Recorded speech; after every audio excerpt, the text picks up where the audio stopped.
जब कुछ भी नहीं था, न समय, न तारे, न पृथ्वी, न जीवन। तब केवल एक अनंत चेतना थी, एक मौन, एक धड़कता हुआ दिव्य शून्य।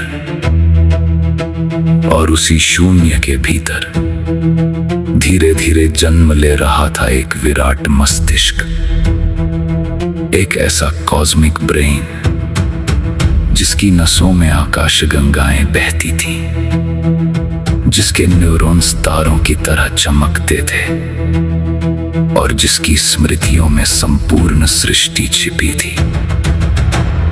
वही था भगवान का ब्रह्मांडीय मस्तिष्क।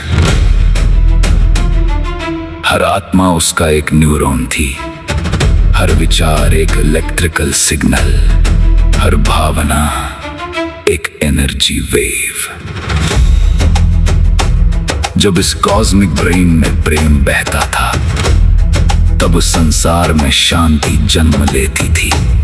जब करुणा बहती थी, तब धर्म जीवित रहता था। पर धीरे धीरे इस दिव्य मस्तिष्क में डार्कनेस बढ़ने लगी। फियर, ईगो, वायलेंस, हेट्रेड, मानव चेतना के सिरकिच दूषित होने लगे। मनुष्य अपने ही भीतर टूटने लगा और तब पूरा ब्रह्मांड दर्द महसूस करने लगा।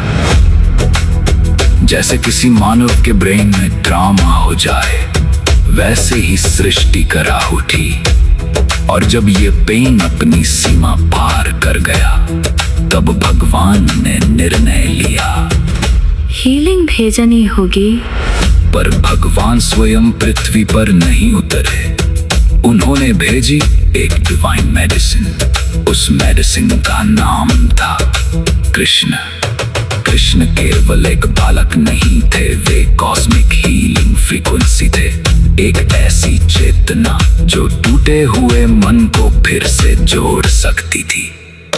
जैसे मेडिसिन शरीर में पहुंचकर पहले ब्लड स्ट्रीम में घुलती है, फिर हार्ट तक जाती है और वहां से पूरे शरीर में फैलती है, वैसे ही कृष्ण भी पहले मानवता के हार्ट में उतरे। गोकुल कोई गांव नहीं था, वो मानव चेतना का हार्ट जोन था। वहीं प्रेम था, वहीं सुरक्षा थी, वहीं हीलिंग संभव थी। क्योंकि हर उपचार हार्ट से शुरू होता है और उस हार्ट की धड़कन थे विष्णु। विष्णु विष्णु जो संपूर्ण सृष्टि में जीवन सर्कुलेट करते हैं, जो हर आत्मा तक प्रेम पहुंचाते हैं, जो टूटे हुए न्यूरॉन्स को फिर से जोड़ते हैं। और फिर जन्म हुआ देवकी के 8वें पुत्र का। पर ये केवल जब नहीं था, ये एक्सेप्टेंस की अंतिम अवस्था थी, क्योंकि डिवाइन ट्रूथ को मनुष्य तुरंत स्वीकार नहीं करता।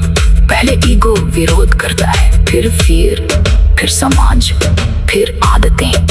चेतना बार बार डिवाइन हीलिंग को रिजेक्ट करती रहती है। इसलिए कृष्ण 7 बार अस्वीकार होने के बाद 8वें रूप में प्रकट हुए। 8 जो इन्फिनिटी का प्रतीक है, पूर्णता का प्रतीक, कंप्लीट कॉन्शियस एक्टिवेशन का प्रतीक। और तब मानवता के भीतर पहली बार हीलिंग स्थायी हुई। लेकिन कृष्ण युद्ध लड़ने नहीं आए थे, क्योंकि मेडिसिन स्वयं युद्ध नहीं लड़ती, वो केवल शरीर को शक्ति देती है ताकि शरीर स्वयं रोग से लड़ सके। इसी प्रकार कृष्ण ने भी शस्त्र नहीं उठाए, उन्होंने केवल चेतना जगाई। उन्होंने पांडवों को एक्टिवेट किया, युधिष्ठिर में विवेक जगाया, भीम में शक्ति, अर्जुन में क्लैरिटी, नकुल में प्योरिटी, सहदेव में इंट्यूशन। और तब मनुष्य पहली बार उपलब्धि करके अंधकार के सामने खड़ा हुआ। महाभारत बाहर नहीं था, वो मानव ब्रेन के भीतर चल रहा युद्ध था।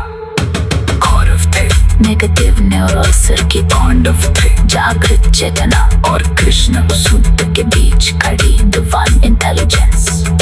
जब अर्जुन टूट गया, जब उसके हाथ कांपने लगे, जब उसका माइंड कोलैप्स होने लगा, तब कृष्ण कृष्ण ने उसे कोई हथियार नहीं दिया, उन्होंने उसे अवेयरनेस दी उन्होंने उसकी कॉन्शियसनेस रिप्रोग्राम की और वही बनी गीता। गीता केवल पुस्तक नहीं है, वह मानव ब्रेन के लिए डिवाइन ऑपरेटिंग सिस्टम है। वो कहती है अंधकार से मत भागो, अपने भीतर प्रकाश जगाओ, क्योंकि भगवान तुम्हारे लिए युद्ध नहीं लड़ेंगे, वे तुम्हारे भीतर वो चेतना जगा देंगे जिसे तुम स्वयं अपने गौरवों को हरा सको। और यही कृष्ण का अंतिम रहस्य है। वे व्यक्ति नहीं, हीलिंग सिग्नल है, विषय नहीं, अवेयरनेस है।